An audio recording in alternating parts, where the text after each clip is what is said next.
Yo la mif, j'ai une question pour vous. Est-ce que vous croyez aux loups-garous, ces créatures connues pour changer de forme à la nuit tombée, aussi connues sous le nom de lycanthropes et dont la fin ne dépasse que la folie? Non? Si je vous disais que l'un d'entre eux avait vécu en France, vous me croiriez? Si c'est non, cette vidéo vous fera sûrement changer d'avis.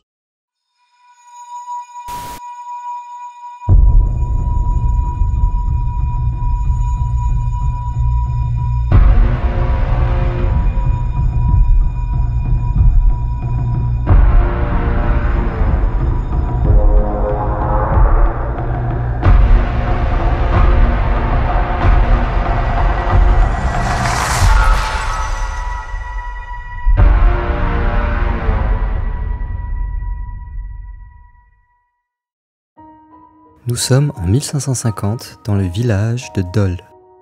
Alors rattaché au Saint-Empire romain germanique, c'était un petit village agricole dans le territoire de la Franche-Comté.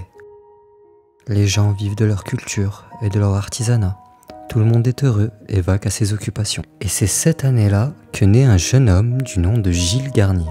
Fils de paysan, son père était berger. Il s'occupait du troupeau et chassait tandis que sa mère, elle, gérait les tâches ménagères et le domicile familial. C'était un enfant comme les autres, loin d'avoir des raisons d'être malheureux. Le jeune garçon était discret et assez réservé, pas du genre à embêter le voisinage ou les autres enfants du village. C'était un garçon tout ce qu'il y a de plus banal. Son père lui apprenait le métier de berger et la chasse, ainsi que l'agriculture afin de préserver les champs s'il devait en avoir besoin un jour. Jusqu'ici, tout allait bien pour Gilles et ses proches. Mais en grandissant, le jeune garçon est devenu un jeune homme. Il rencontra assez rapidement son épouse, mais il perdut ses parents tout aussi rapidement. Oui, parce qu'il ne faut pas oublier que nous étions au XVIe siècle, et à ce moment-là, les maladies étaient traitées avec beaucoup plus de difficultés qu'elles le sont aujourd'hui. C'est à ce moment-là que les problèmes pour Gilles commencèrent. Le jeune homme de 20 ans était devenu berger comme l'était son père avant lui. Il était connu du village pour être sans problème et très discret. Donc autant vous dire qu'on le remarquait que très peu quand il était dans le coin. Cette discrétion aurait pu être un atout, lui qui chassait aussi afin de subvenir aux besoins de sa famille. Cependant, cela aurait été une erreur de penser comme cela.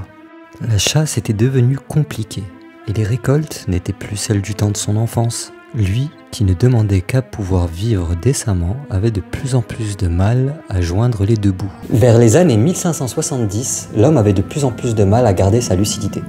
La faim commença à se faire pesante et Gilles commença à s'inquiéter du sort de sa famille et de lui, sans s'imaginer un seul instant de ce qui l'attendait à l'avenir. L'homme se faisait de plus en plus maigre. Il avait plus que la peau sur les os, mais il fallait chasser. Il était de son devoir de s'occuper de sa famille comme l'a fait son père avant lui. C'était même inimaginable de fuir cette responsabilité pour lui. C'est un matin des plus banals, vers le mois de septembre de l'année 1572, que Gilles partit à la chasse comme à ses habitudes. Il prépara quelques pièges, puis ils se mirent à patienter, là, cachés par les feuillages des buissons. Puis il entendit un craquement, celui d'une branche derrière lui. Est-ce qu'un animal l'aurait pris à revers? Un loup ou un chevreuil? La réponse était non. Loin de tout ça, derrière lui se tenait un homme très grand et vêtu d'une longue robe noire. Gilles eut à peine le temps de lever la tête que l'homme lui fit signe de ne pas faire de bruit. Chut, n'effraie pas ta proie, mon garçon. Je suis là uniquement pour te parler. Que voulez-vous? Et qui êtes-vous? L'homme à la robe se mit à sourire avant de lui répondre. Je suis là pour t'aider. Même un aveugle pourrait voir que la mort te guette. Tu n'as plus que la peau sur les os. N'as-tu pas une famille ou des proches avec qui chasser? Malheureusement non. Je vis seul avec mon épouse. Je chasse et je m'occupe de mon troupeau, bien que cela ne suffise plus. À ce moment-là, l'homme s'agenouilla pour être à la hauteur de Gilles. Puis il lui dit « À ce rythme-là, mon garçon, tu ne passeras pas l'hiver. Si tu n'es pas mort pendant celui-ci, le prochain sera ton dernier. » Gilles le regarda et fronça les sourcils. Que lui voulait cet homme avec cet accoutrement bizarre? Et pourquoi venir le chercher au fin fond de la forêt? Et pourquoi il ne s'est pas encore présenté? L'homme avait des doutes quant aux intentions de l'inconnu en face de lui. Gilles le regarda avec un regard intrigué. Bien qu'il ne connaissait pas l'homme, il avait tapé juste. Ces mots avaient frappé une blessure qui était profonde. Je suis un alchimiste, mon garçon. Et je te le répète, je suis là pour t'aider. J'ai ici la solution à tes inquiétudes. L'homme lui tendit un sac à peine cousu. La toile de lin commençait à se déchirer, tandis que la ficelle qui servait de fermeture, elle, tenait à peine. À l'intérieur du sac se trouvait un onguent, ou une pommade, comme on peut l'appeler aujourd'hui. Cette concoction te permettra de te transformer en loup.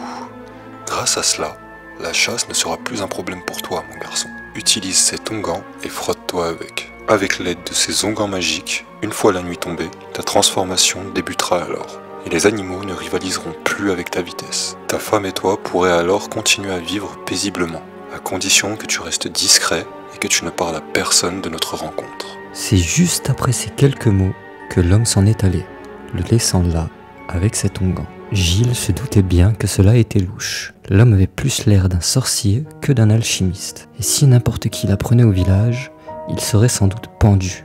Ou pire, il mit les onguents de côté et hésita pendant 1 jour, puis 1 semaine, mais la faim a fait perdre la raison à plus d'un homme. Gilles a donc craqué. Et la suite, même lui ne l'aurait pas imaginé. Mais laissons-le de côté pour le moment. Et c'est là où l'histoire elle devient vraiment intéressante en fait. Est-ce que les onguents ils étaient empoisonnés? Pourquoi l'homme en robe il avait fait ça? Pourquoi il avait laissé Gilles en plan de cette manière? C'était pas mal de questions qui laissaient perplexe. Genre imaginez, il revient 30 secondes après, il lui lâche un « Hey, je rigolais mon ref, en fait les onguents ils sont empoisonnés ». Non, plus sérieusement, vu la tournure que prennent les événements, j'ai pas mal de questions qui me viennent en tête. Et la plus importante d'après moi, ce serait qu'est-ce que l'homme lui a vraiment donné en fait? Nous arrivons au mois d'octobre 1572, quand le corps d'une fillette de 10 ans est retrouvé pas loin de l'entrée des bois. La pauvre fillette avait été étranglée, la chair de ses bras et de ses cuisses, elle, avait été déchiquetée. Un tueur avait dû abuser de la jeune fille, ou bien il l'avait peut-être tuée pour une quelconque raison, avant de la jeter là, dans les bois, la laissant servir de festin aux loups. Enfin, c'est ce que pensait le village à ce moment-là. Ce n'est pas moins de 8 jours plus tard, juste après la Toussaint, qu'une deuxième fillette est agressée. Mais à ce moment-là, les cris stridents de la jeune fille furent entendus par des passants du coin. C'est sans hésiter que les passants se sont mis à courir en direction des cris de la fillette, et c'est là qu'il vit une créature qui avait la posture d'un loup, mais dont le corps ressemblait énormément à celui d'un homme. La bête prit la fuite dès qu'il entendit les passants s'approcher, leur laissant à peine le temps d'apercevoir sa silhouette. Vous la voyez venir ou pas? Non mais, est-ce que vous la voyez venir ou pas? La jeune fillette était là, le bras déchiqueté et les jambes lacérées. Elle fut secourue par les passants, portée au village, mais elle succomba à ses blessures quelques jours plus tard. Et c'est à ce moment précis où les habitants de Dole ont commencé à se poser des vraies questions. Qu'est-ce que c'est que cette créature? Un loup-garou aurait élu domicile dans notre forêt? Pourquoi s'attaque-t-il uniquement à nos petites filles? Et combien de temps lui faudra-t-il avant de s'attaquer à nos femmes, nos bêtes ou même aux hommes du village? Ce sont des questions qui laissaient un goût amer dans la bouche des villageois et un cœur plein de colère. C'est quelques semaines plus tard, au cours du mois de novembre, que le corps d'un garçon âgé de 10 ans est retrouvé présentant des marques semblables aux autres. Ses cuisses et son ventre ont été mangés. Une de ses jambes a été arrachée, laissant la carcasse du jeune homme là, dans les bois.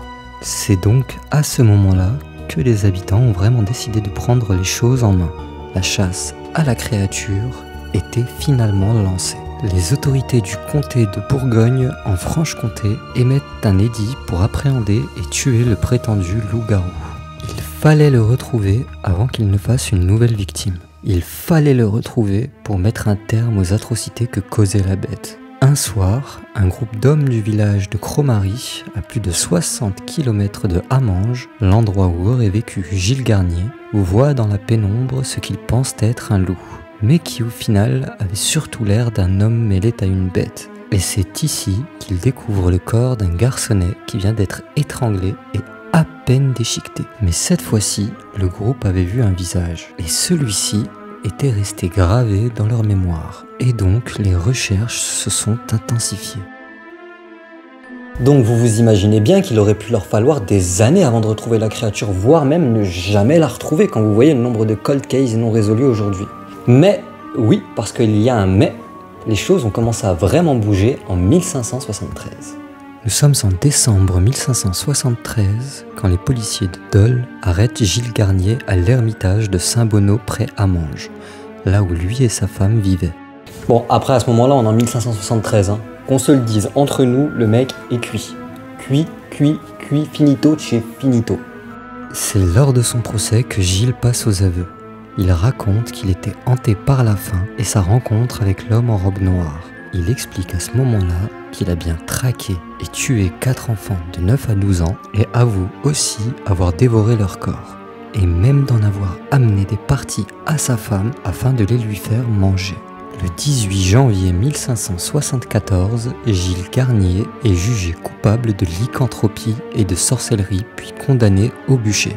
Même si Garnier a été brûlé sur le bûcher, son procès a été fait par les autorités laïques et non par l'Inquisition, comme la superstition n'était pas jugée par l'Inquisition à ce moment-là. Voici donc la triste histoire vraie de Gilles Garnier, l'homme devenu loup, tristement célèbre à Dole, en France. Bon les refs, j'espère que cette vidéo vous aura plu. Il faut savoir que j'ai fait pas mal de recherches pour vous donner des informations importantes dans ce récit, mais il faut aussi prendre en compte que les récits de l'époque ont très peu d'informations et d'archives, donc ça à prendre avec des pincettes car les informations ont pu tout à fait être détériorées avec le temps. Waouh, j'ai eu du mal. Si vous avez aimé la vidéo, mettez likan en commentaire, n'hésitez pas à liker, vous abonner et partager la vidéo. Sur ce, je vous dis à la prochaine et douce nuit.